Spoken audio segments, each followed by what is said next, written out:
Welcome to the first episode of the Totally the First Episode podcast. Today, I'm handicapable, and joining me is one of the other two hosts, Velosaurus Rex. Yeah, that's me, Velociraptorsaurus Rex. Yeah, we're doing this Star Wars style. We're starting episode 4, baby.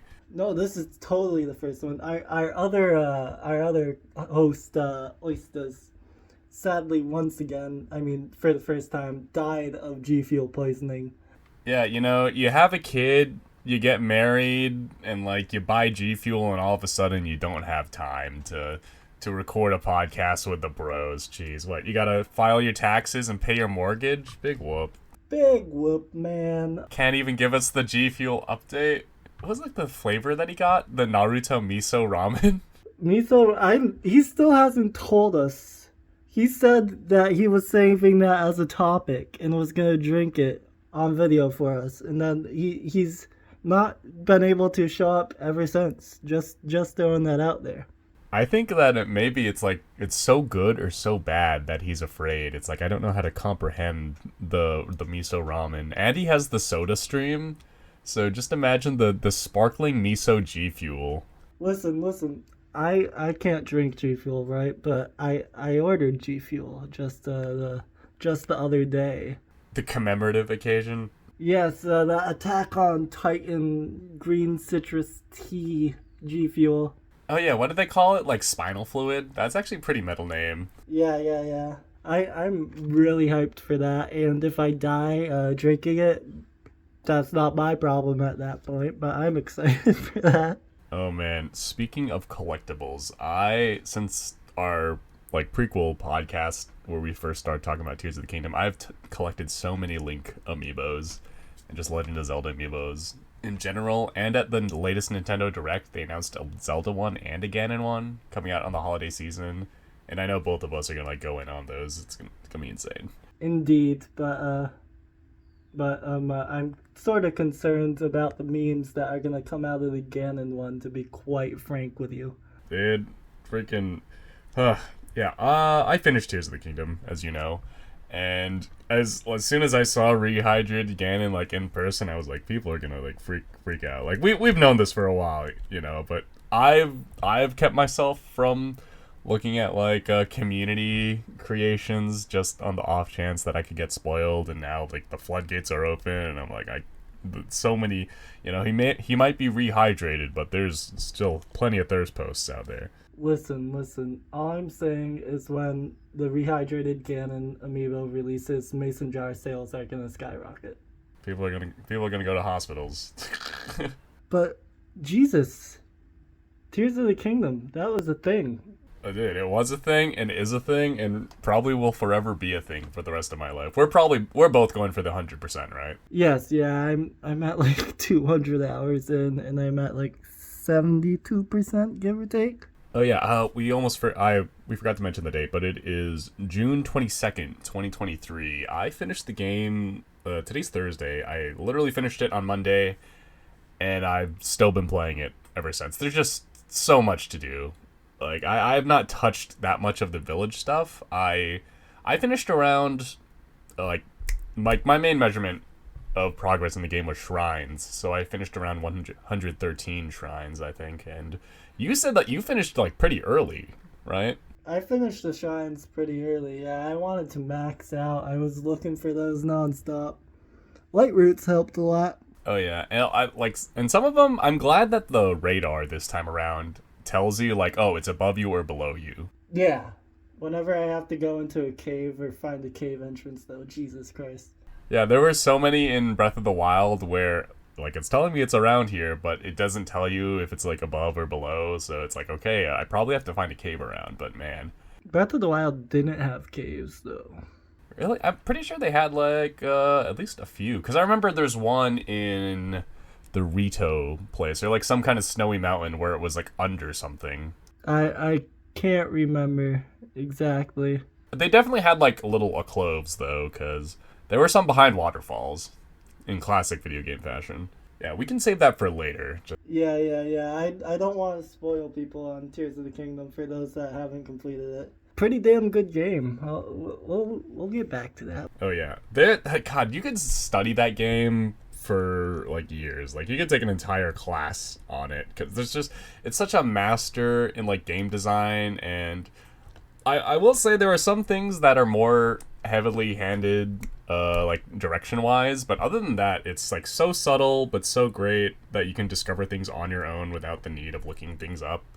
And more than likely you're gonna go the intended route probably. I've talked to some people where they've told me they like immediately after you get off the tutorial island, you don't have the paraglider this time around, but the paraglider is like 1 or 2 missions off, and I got it. I didn't stop doing the story until I got it. But I've talked to some people and they were like, oh yeah, I just like went in a direction after I got off the tutorial island. I was like, oh my god, how?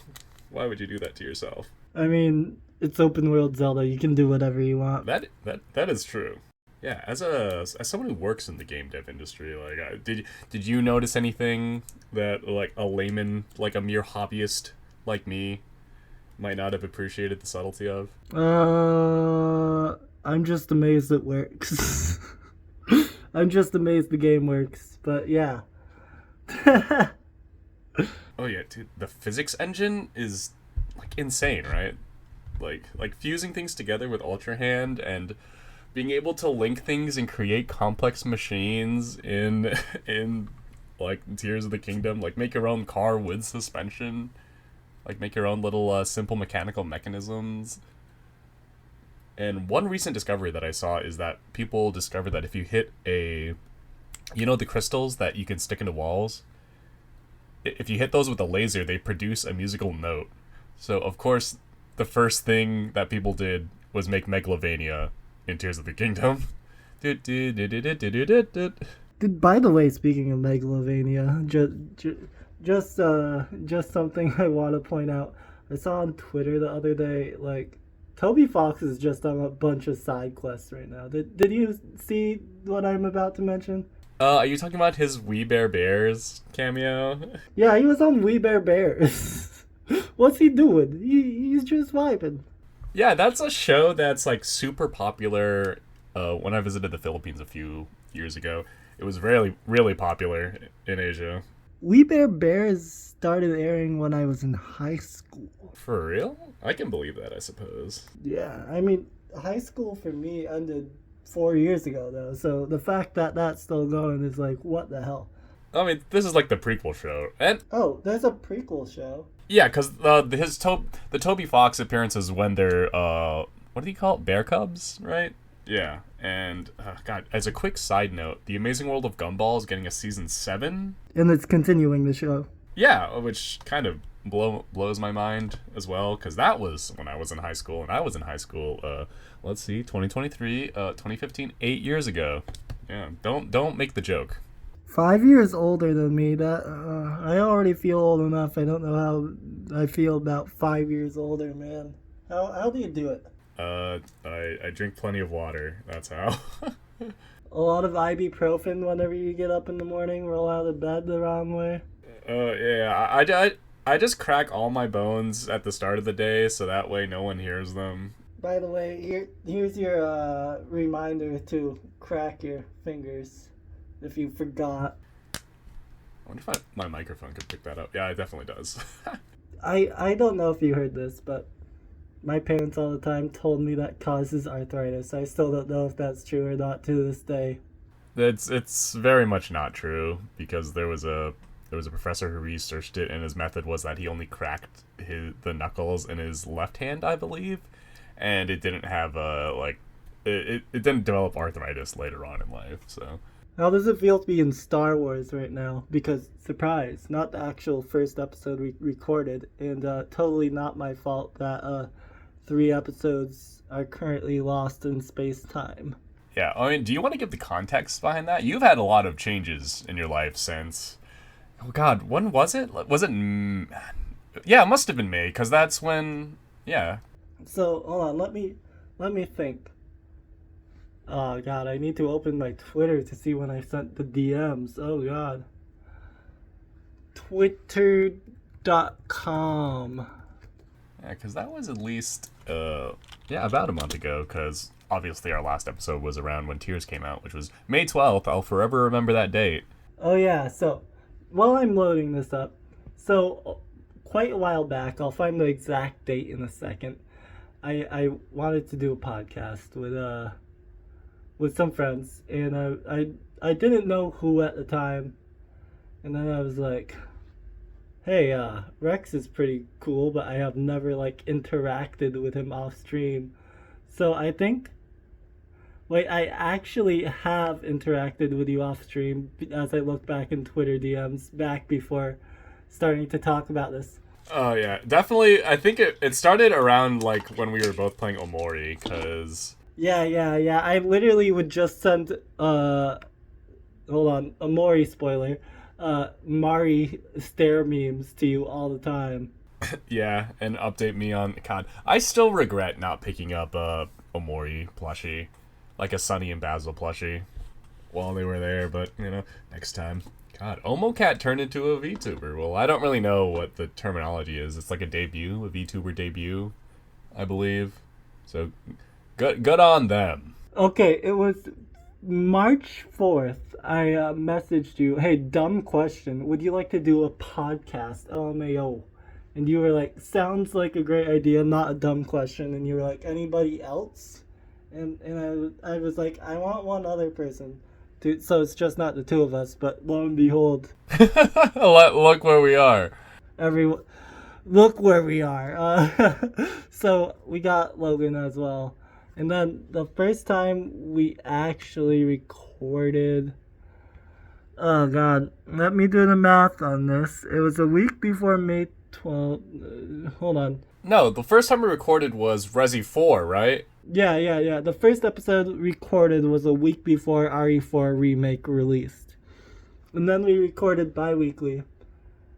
2 other episodes of that. Last one being the week before Tears of the Kingdom released. How many episodes was Logan in? Was he only in one out of those 3? He was in one, yeah.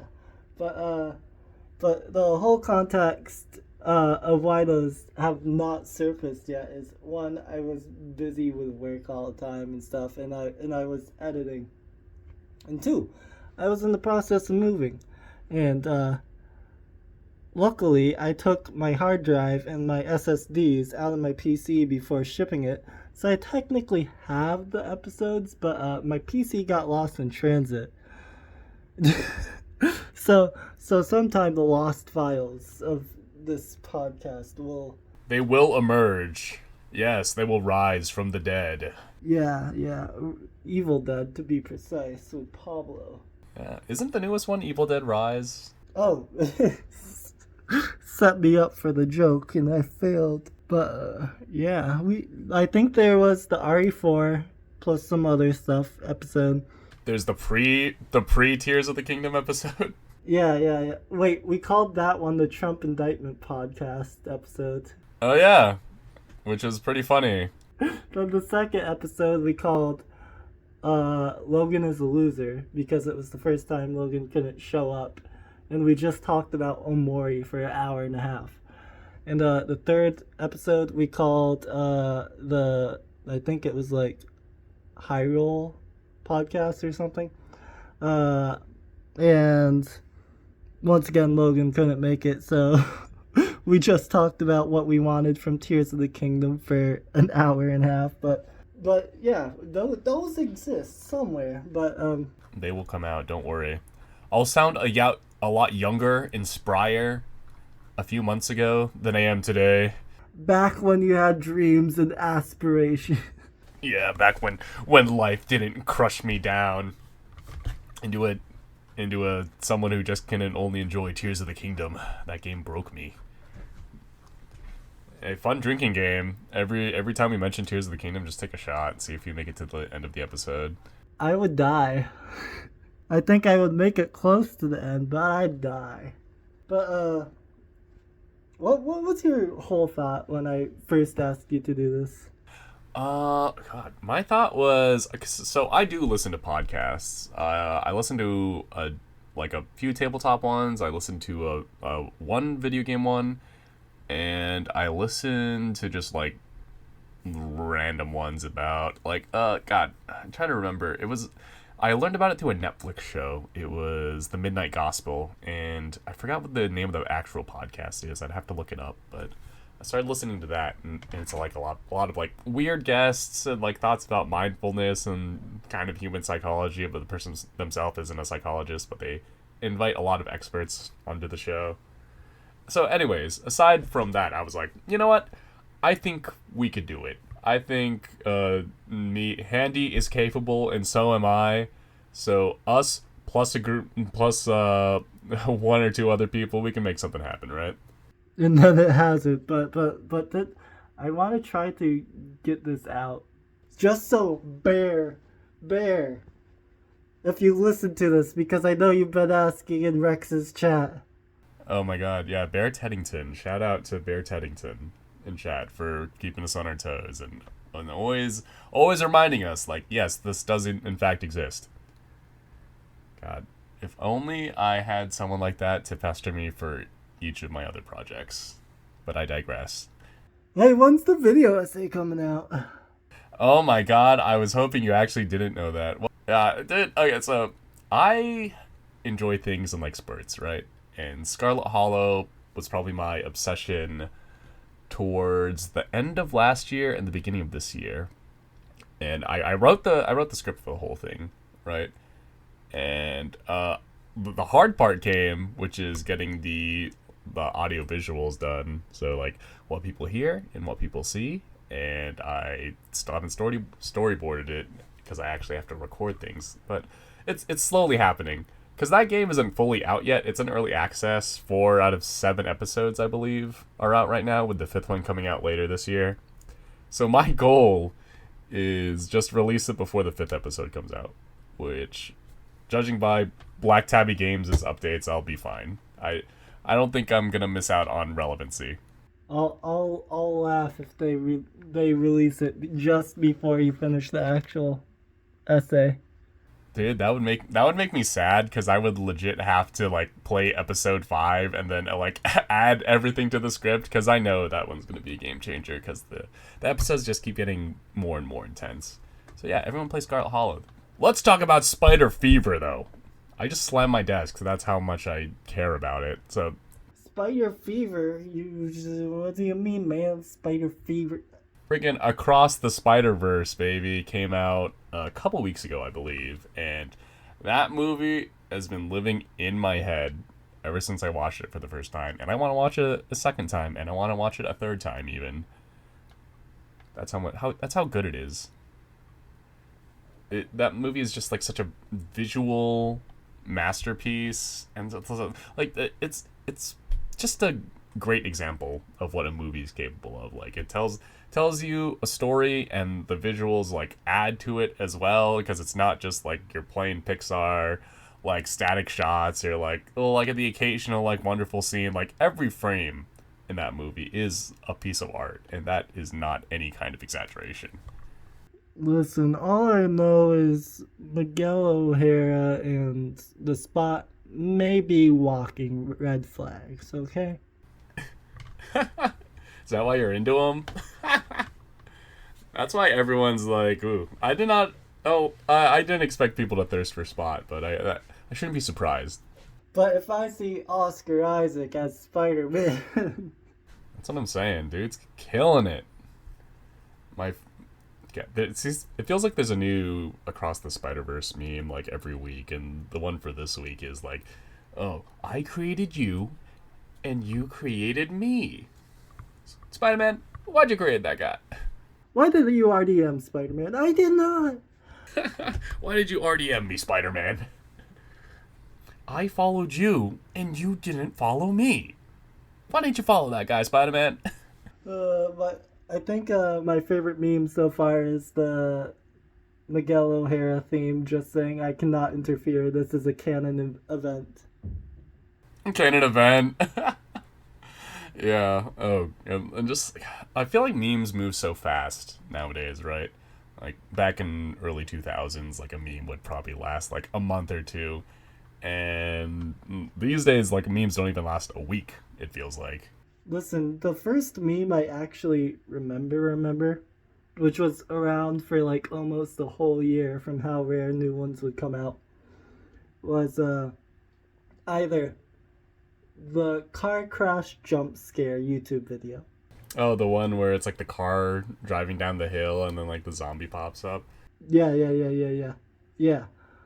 Or the scary jump scare maze. Yeah, I remember my dad showed me the car one, and it like made me scared of jump scares on the internet for like a really long time. I was like, the internet is a dangerous place. I wasn't necessarily wrong.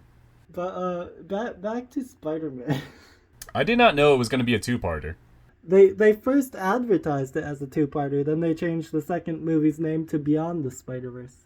Yeah, I'm the type of person that once I commit to like I want to see this movie or I want to play this game, I just like commit to that decision, and I'm like, I'm not gonna watch any more trailers for it. I'm not gonna like intake any more media or any interviews or like, you know, the whole like press route or whatever. So I had no clue that the movie was going to be a two-parter. So spoilers for, well, very very mild spoilers. Like, if you know, It ends on a cliffhanger. yeah, it ends on a to be continued. Like the movie was just starting to get towards the climactic base parts, like the midpoint in a story, and then it was like cut off. Boom. Yeah, I was like, is this like a fake out, a fake to be continued? And then they started handing us our checks because I watched it at the Alamo because it's a great theater, and I was like, no way, the movie's over. Like, there's like at least another 4 hours of this movie left, right? Yeah, I had the opposite effect with Dune because I knew that there was no way they were going to be able to fit the entire plot of Dune. They literally say chapter one when Dune comes up in the thing, but I might have gotten an IMAX ticket for Oppenheimer. Speaking of Dune, I know that doesn't make sense to connect the dots, but Dune IMAX movie, Oppenheimer. Hey, are you gonna do the Barbenheimer combo though? I did. I also got tickets for Barbie right afterwards. God, I haven't watched an IMAX movie in so long, but like Christopher Nolan and Cillian Murphy demanded, like they went into my house and said, you must watch Oppenheimer, and at the IMAX real 3D audio. Rex, I swear to God, since there's only one IMAX theater in our state, if we somehow just meet at that theater coincidentally, and that's how I meet you, that will be the funniest shit. That would be hilarious because I'm gonna dress in all pink for the Oppenheimer showing, and I'll make sure to dress in my suit for the Barbie showing. You're gonna be going into Oppenheimer, leaving Barbie. I'm gonna be leaving Oppenheimer, going into Barbie, and we're just gonna do the Zoolander 2 meme, or was it Zoolander? But yeah, no, it was Zoolander with Owen Wilson and Ben Stiller. Jesus Christ. And people are like re-examining the first Spider-Verse movie now, and like all the deleted scenes are popping up. It's like, oh. Let's not go too far into that since the movie's still new.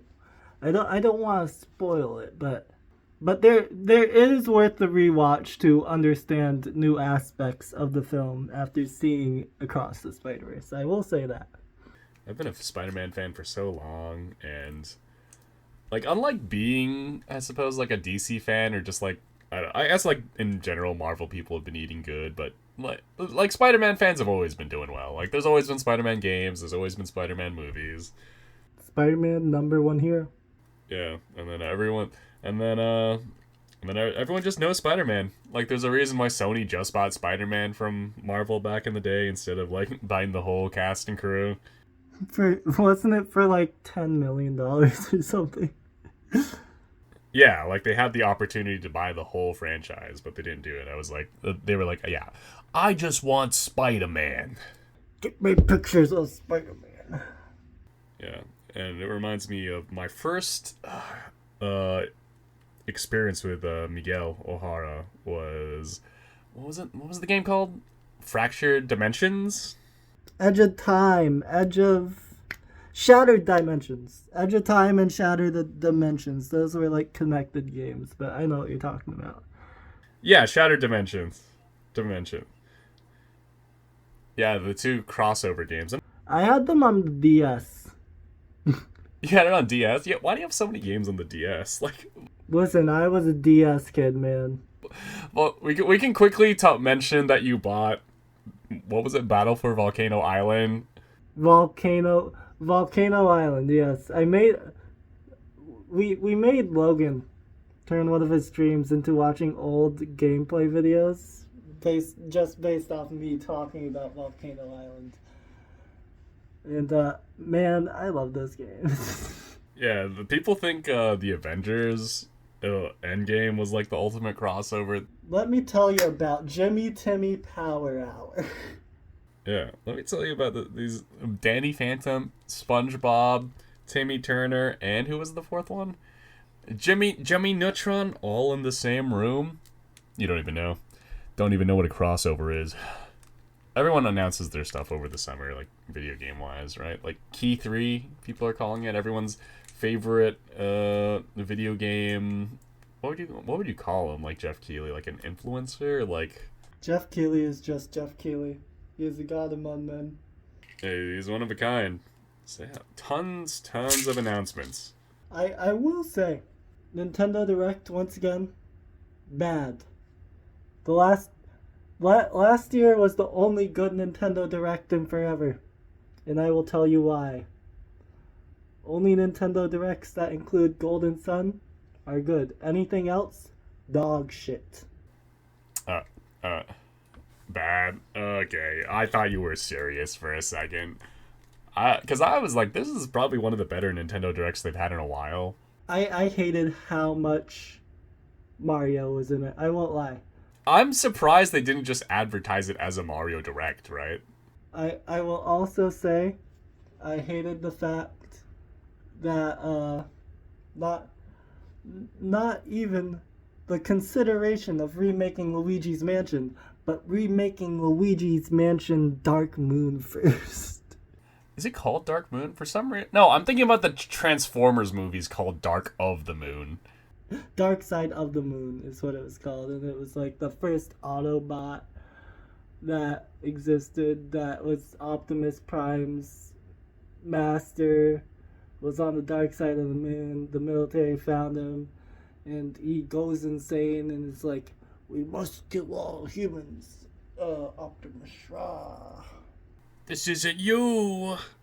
I'm surprised you remembered the plot of that, because the Michael Bay Transformer movies are so like plot light, but it's because that was the last Shia LaBeouf one. Shia LaBeouf, despite Shia LaBeouf, made Transformers, man. He really did. Sam Witwicky. Anyways, we can touch really lightly on the big announcements from the Direct. So first of all, no Silk Song, no Golden Sun. Let's get that out of the way. We're both clowns. I get it. Yeah, I wanted to believe. I chose to believe, and here I am. It's like I having to wipe off all this clown makeup and take off my clown wig. At least I still know that. Golden Sun is coming to the GBA in Nintendo Switch Online because it was confirmed last year, and now I must just wait. God, speaking of Nintendo Online, it's kind of funny that everyone was talking about how they didn't include Super Mario RPG and NSO. And really, there's no reason not to, but they announced the remake, so it made me wonder, like, did they not include it in NSO just because they knew that this was coming? Because it's probably been cooking for a while, because that's what Nintendo does, is they just let things sit in the oven. Nintendo has like probably 20 plus games at all times just ready to release. Let's be honest here. They'll be like, we have nothing to release. Let's drop a banger like Metroid Dread Remaster or Pikmin 1 and 2 remaster. Did I say Metroid Dread Remaster? I meant Metroid Prime Remaster. But yeah. And they shadow dropped Pikmin 1 and 2. And what I wanted to say in regards to that was, so Fire Emblem Engage came out January of this year, 2023. And Fire Emblem Three Houses came out, I think it was 2019, I believe. 20 it was 2019 because that's when I graduated and I was grinding that in class. Yeah, so apparently N-Gage and Three Houses were developed at the same time by two separate studios, and they were both finished around the same time, and they just let N-Gage like sit in the Nintendo vault until I guess they had like an appropriate release date for it, which kind of blows my mind. I am waiting for I want a remaster of Radiant Dawn and Path of Radiance. Those were my favorites. Dude, we're in the remaster renaissance, right? Or I want just a re-release of the Fire Emblem Fates games because Fate's my favorite Fire Emblem, you know, Birthright, Conquest, and God, what was the other choice? Birthright, Conquest, and then there was the digital only one that like you went against everyone. I can't remember, but you know what I'm talking about. Yeah, unfortunately I've not played those games. I'm not gonna lie, Fire Emblem Three Houses was my first Fire Emblem game, and now I'm like, I should give these a chance. Yeah, maybe this historically revered game series, I should grace it with my presence. Fire Emblem, the strategy game where you can romance characters. I'm gonna say something controversial about the direct, and you're gonna hate me. Please forgive me. Oh my god. Alright, let's get it out. This is a genuine opinion, not a troll opinion. I don't fucking care about Super Mario RPG. Okay, here's the thing. I've never played it either, so we're both in the same. I noticed people have like a reverence for it and Genos, and it like the Smash meme, right, is Genos for Smash. But I've never had that type of connection to Super Mario RPG. Like I've always been a Paper Mario fan. I feel like it's a nostalgia fueled thing. Yeah, like I know Mario RPG is the progenitor to Paper Mario, correct? Because Paper Mario came out for the 64, and then Mario RPG came out for the SNES. Do you want to know what I want them to remake rather than RPG though? Mr. Nuts for the Super Nintendo Entertainment System.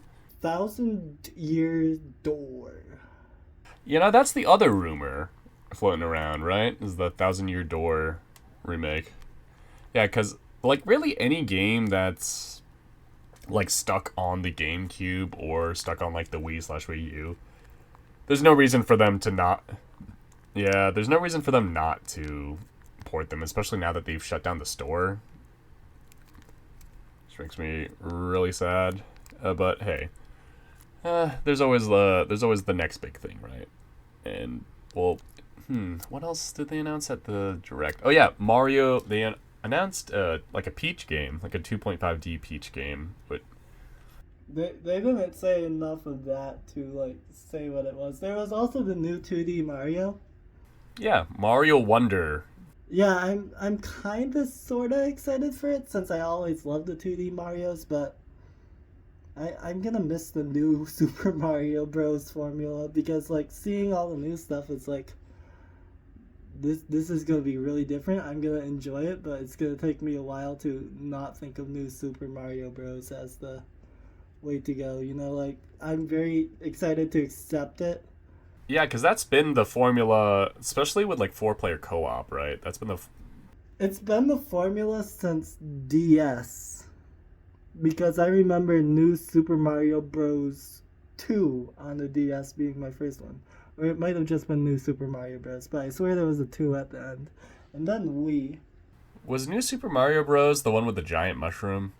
Yes. Okay, yeah, that was one of my like favorite games on my DS. Yeah, now they're moving to this like it's like Mario's always been weird, right? Because you play as an Italian plumber like beating up mushrooms and like fighting dinosaurs. But this one is even more weird. Listen, I know you're gonna say something about the elephant. I don't care about the elephant part, but I don't care about the fact that he has an elephant power up. He's had a penguin power up before. Whatever. The part that I did not like who was like, you know what? Instead of him saying wahoo or let's go, he's gonna say wowie zooey.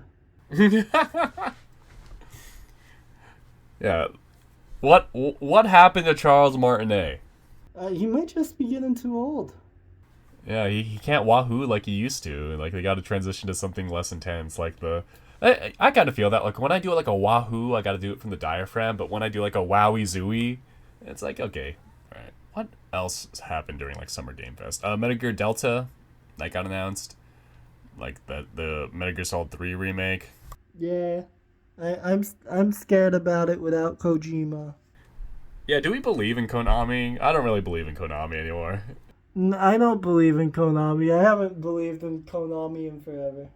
Yeah, and like they're like this is kind of their transition back into the games industry, right? Along with Silent Hill is also trying to make its comeback, and they have the whole they had the whole Silent Hill they almost had like a Silent Hill Direct where they announced was it 3-4 new projects or it was like There's the Behavior Project. There's F. There's the 2 remake. There's a whole bunch of new merch. I remember that, but not exactly what. was it the behavior project? Was that the show one? That's the ARG show thing.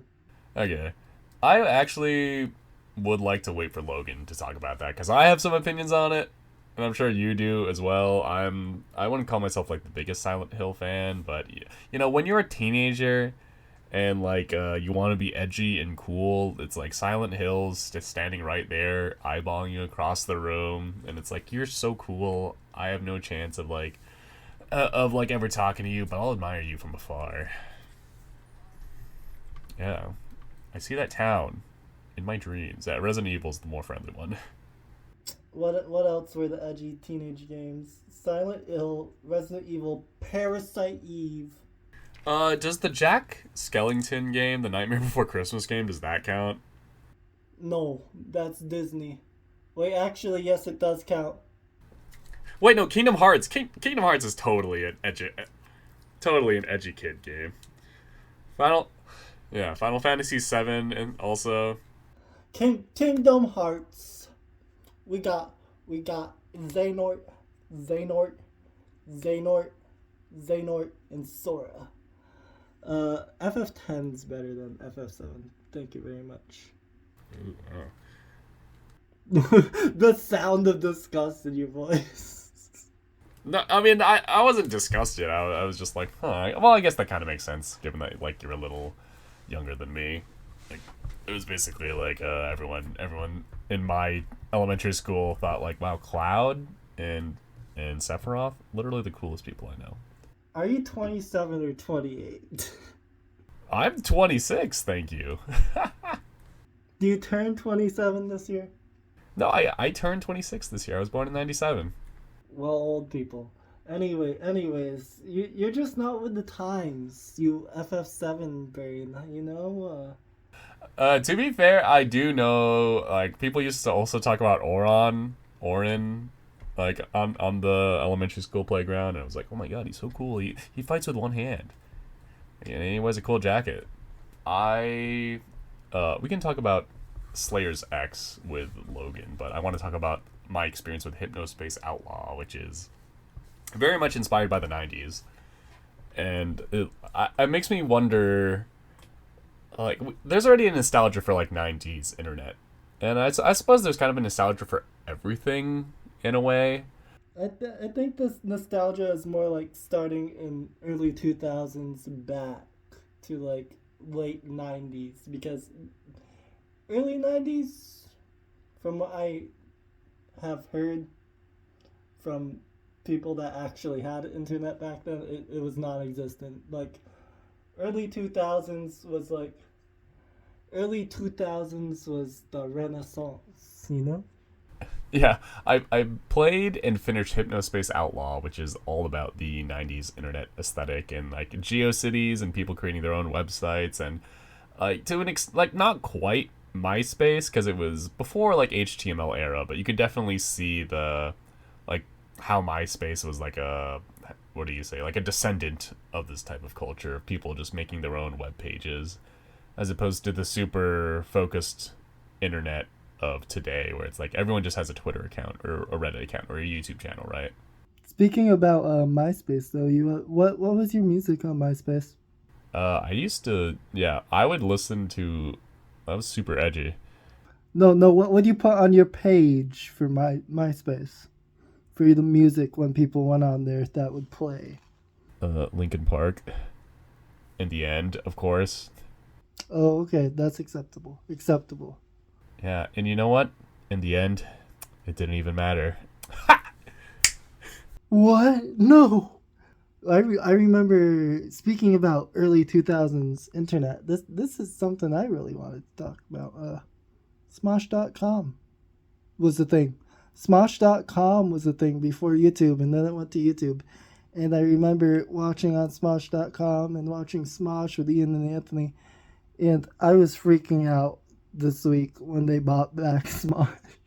Yeah, they bought back Smosh because I actually didn't know that. Yeah, they sold it back. What was it, like the 2010s? They sold it in like 2012 to Defy Media, who owned stuff like Machinima and all that. Then that went under. No one had Smosh.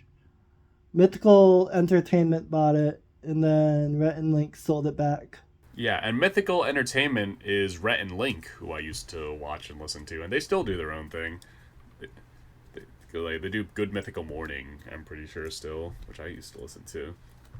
Which kind of blows my mind, because, like, I don't, like, it's so weird, like the golden age of YouTube, you know, where it was just used to be like Freddie Wong, like Rhett and Link, like Video Game, Highschool, PewDiePie, Good Mythical Morning, Smosh, and the Vlog Brothers, and like and God, just like the connectivity and the smallness of that community, you know. And obviously we're looking through this through rose tinted glasses. Yeah. Listen, I will. This is gonna make me sound old. I will say that it feels like new YouTube is very much more calculated versus how weird it was back in the 2000s. I'm not saying it's a bad thing, but I miss the Wild West days of the internet almost. Like and for people listening, don't necessarily conflate this with like I think people should be able to like call other people slurs, because I don't really think that should be a thing. But I'm not really a fan of how like giant corporations own like YouTube or like even Discord, which we're talking over right now.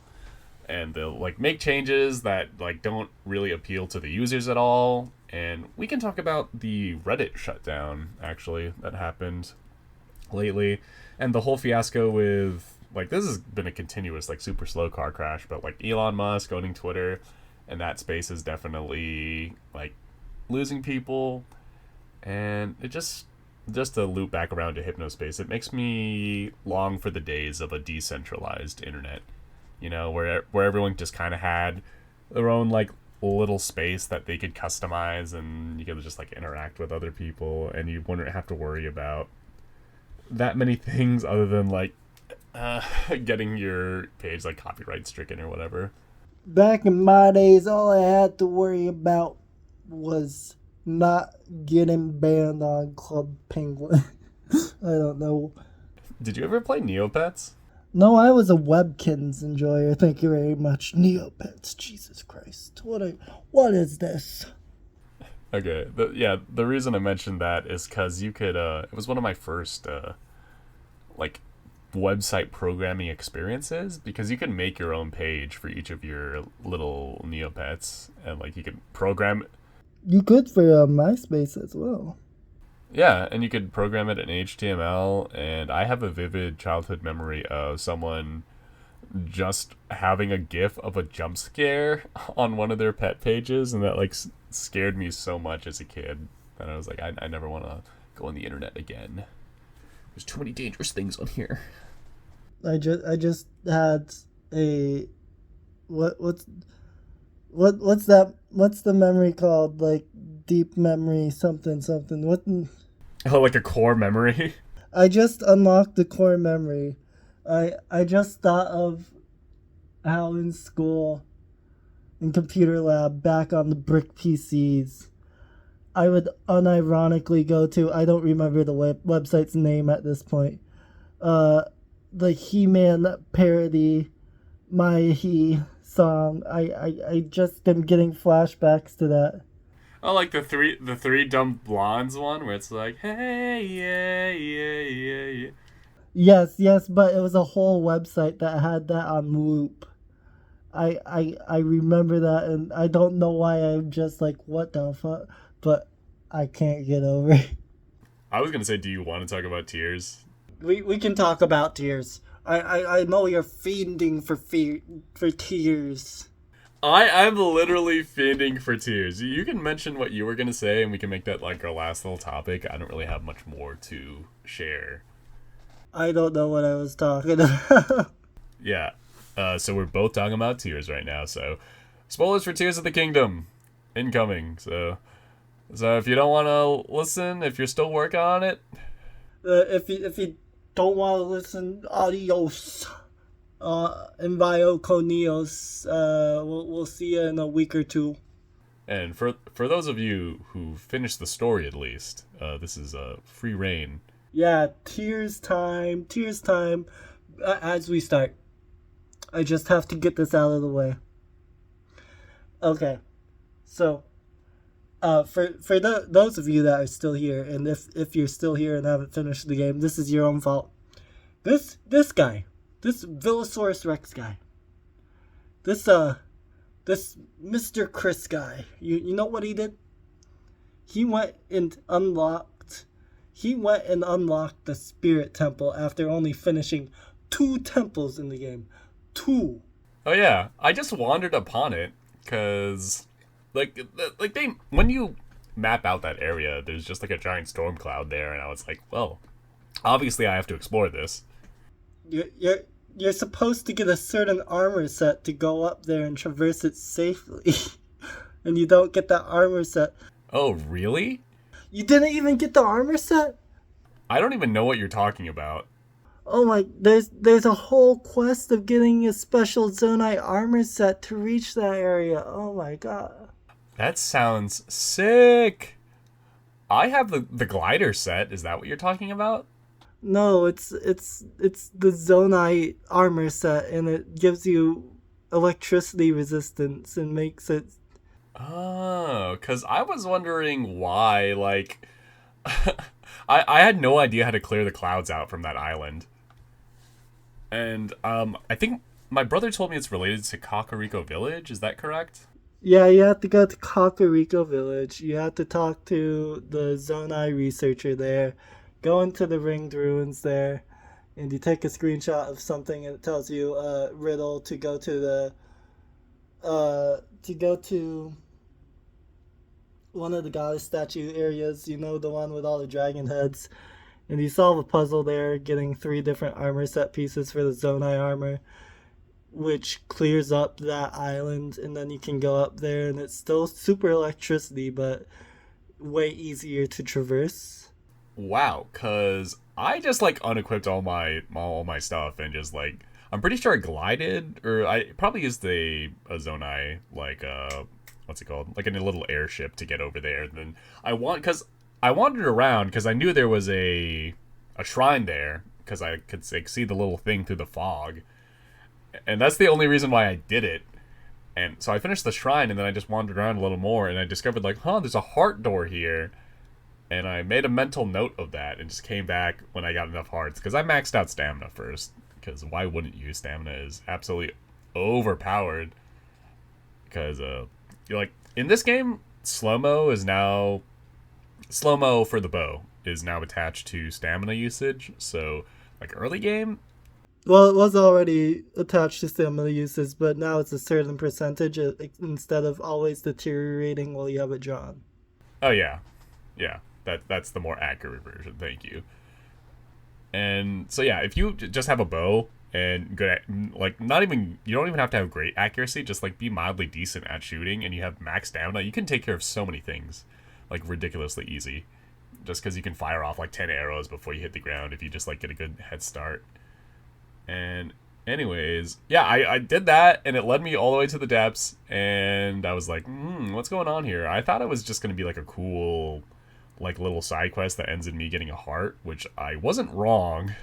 Yeah, and I was like, I like the sound of this. And as soon as I completed it, and it was like, oh yeah, I'm Minoru. I'm one of the great sages. Get on my back. I was like, okay, I can't do this right now because I beat the Zora dungeon and I beat the Goron dungeon, and then I did that, and I was like, I can't do this right now.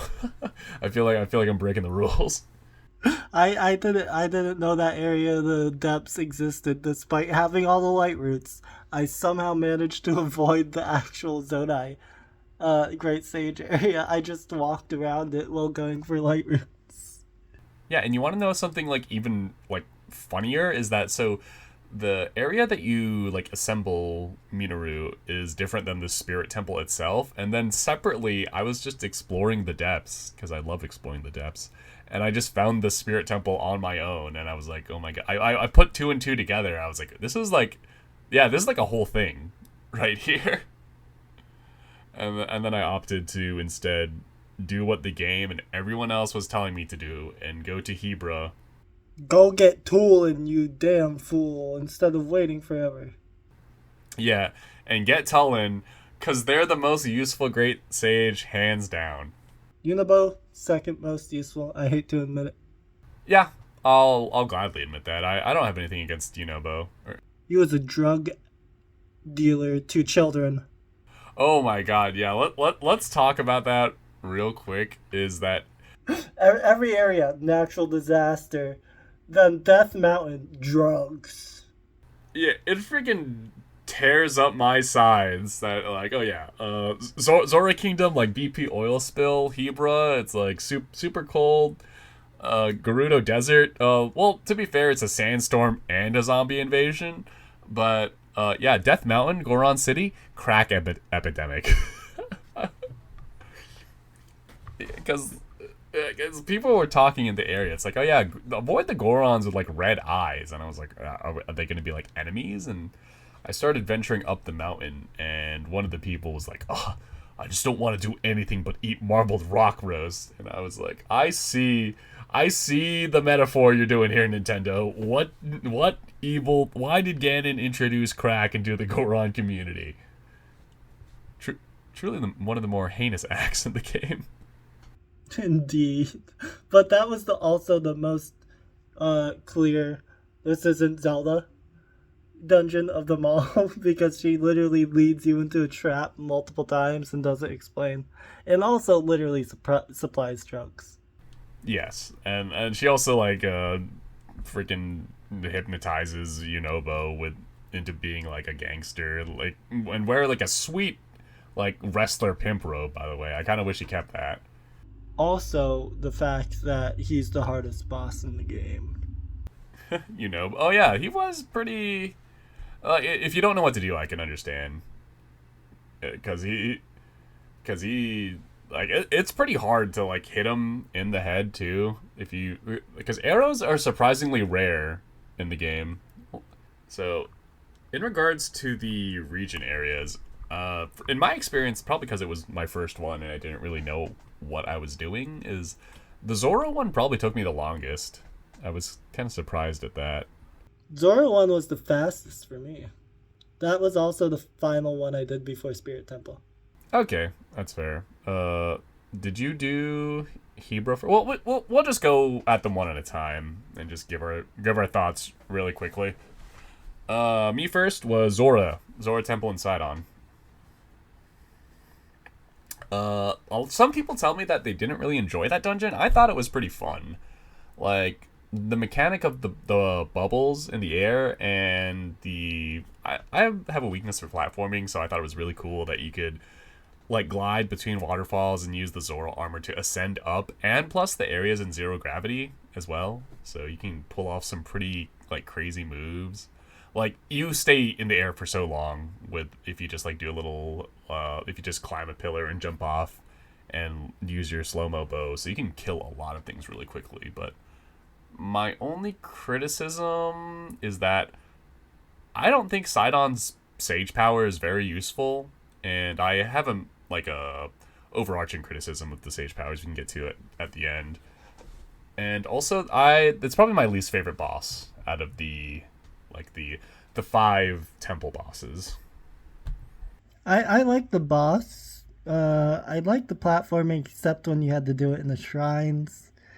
But I felt like it was just too short. You know what I mean? But Yeah, you know what? In retrospective, yes, I can kind of see that.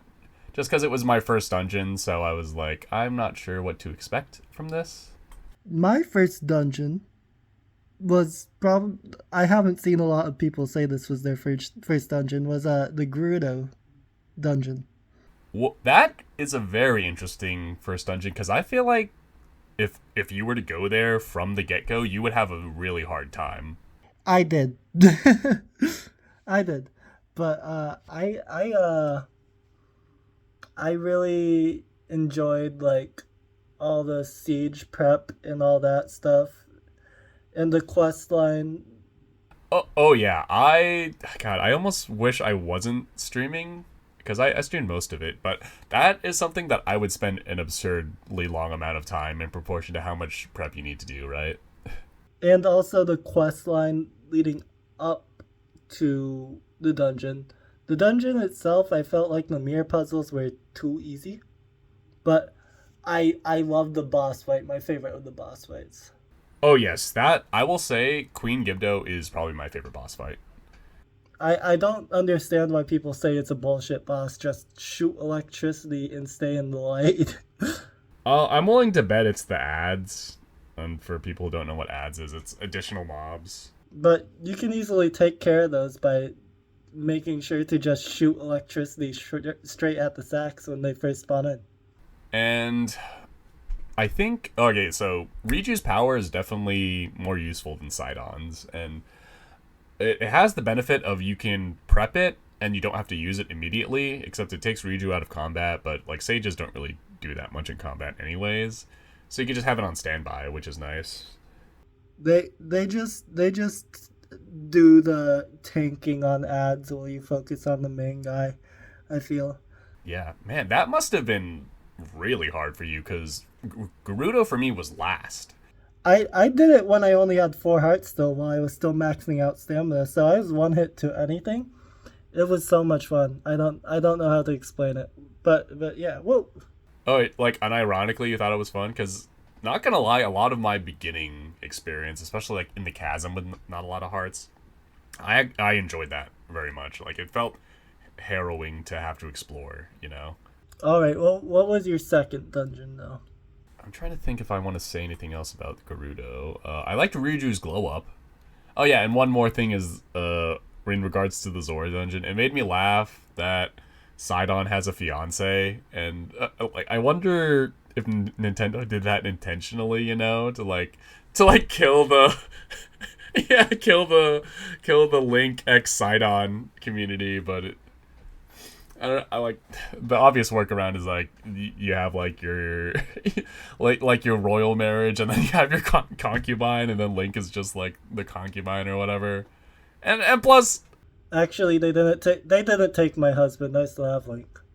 Yeah, and plus, like at the end of every dungeon, like you get a ring from that person. So I'm sure people will read into that as they will.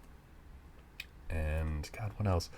Oh yeah, I remember what I was gonna say in regards to the Gerudo dungeon. I almost wish I didn't do it so early, because I thought the dynamic of the Gerudo living underground was something I didn't explore enough, because they had like their whole shop set up underground, and like basically like the whole community was living there, and it's something that I entered the shelter, I got the quest, and then I did the quest, and I didn't like thoroughly explore or like talk to people. I will get more onto this after we go over the dungeons, but one thing I wanna point out farther on is that very small references to 8 sacred stones, but I'm just throwing that out there for now. That we're not touching on that till after the dungeons, but I just want to point that out, that was specifically read out. Okay. Yeah, and then yeah, the build up to the Gerudo Temple was one of the longer ones. I'd say for me it was probably like the second longest one. And now we can move on to, so what did you do second? Second, I did Rito Village. Okay, because I did the Doom Mountain Goron the second, so whichever one you want to talk about, I'm fine with talking about it first. Let's talk about Rito. I honestly, Yeah, we touched on the crack epidemic already, so yeah, we can skip over Death Mountain and talk about the actual dungeon mechanics after Rito. But Rito, I didn't enjoy the lead up to finding Tulin, but once I found Tulin, just the environment of jumping from flying ship to flying ship into the eye of a storm onto this ginormous like ship was just so much fun. Also, Colgera has oh yeah, like you're basically like in a bounce house, like bouncing off of like the ships in the air. the puzzles for the dungeon really easy, but this is by far my favorite dungeon for one reason and one reason alone. The Colgera boss fight is my favorite fight in the whole game, just for the theme and also the fact that you kill it by diving into it. Yes, I will say that I thought it was really easy just because I had max stamina at that point. Yeah. But I will agree that it is definitely one of the funner ones because it takes place in the air, the whole thing. And I didn't discover you could dive through and like hit its weak points, and that's just so cool. Like, because I think you have to let it get to a certain stage, right, in its attacks. It has to attack you from. It has to use the attack. Uh, Yeah, the back spikes. yeah. I accidentally discovered that and then killed myself in the fight just to do it the whole way through. Yeah, because it just feels so cool to like get that vantage position above them and then like skydive through. Especially, I had the glide suit by that point, and the glide suit gives you so much more maneuverability when you're skydiving. It's insane, and it's something that's hard to like pin down and like I don't know. I don't want to like toot my own horn enough, but once I like, got one piece of it, I was like, okay, I recognize the pattern here, and I just like got the rest of it immediately. I think that's all that really is to touch on that dungeon. It's just super environmentally climactic. Oh yeah, I will say I expected probably the Hebra. They definitely direct you towards there. The most heavy-handedly, I'll say, out of the game because everyone talks about was it the Lucky Gazette and Hebra. Like basically every NPC that you'll talk to just naturally will direct you towards that direction. Hey, this is a future Handy, so Rex and I sort of ran into some recording trouble where it crashed after this point. But basically, to summarize what we talked about afterwards was just more about the crack epidemic in Goron City. And yeah, but I hope you enjoyed the first episode of Insert Title Here. Yeah, it's been a lot of fun. And this was the only problem we really had with recording. All future episodes taken care of, all good. But yeah, if you enjoyed, maybe consider subscribing or liking.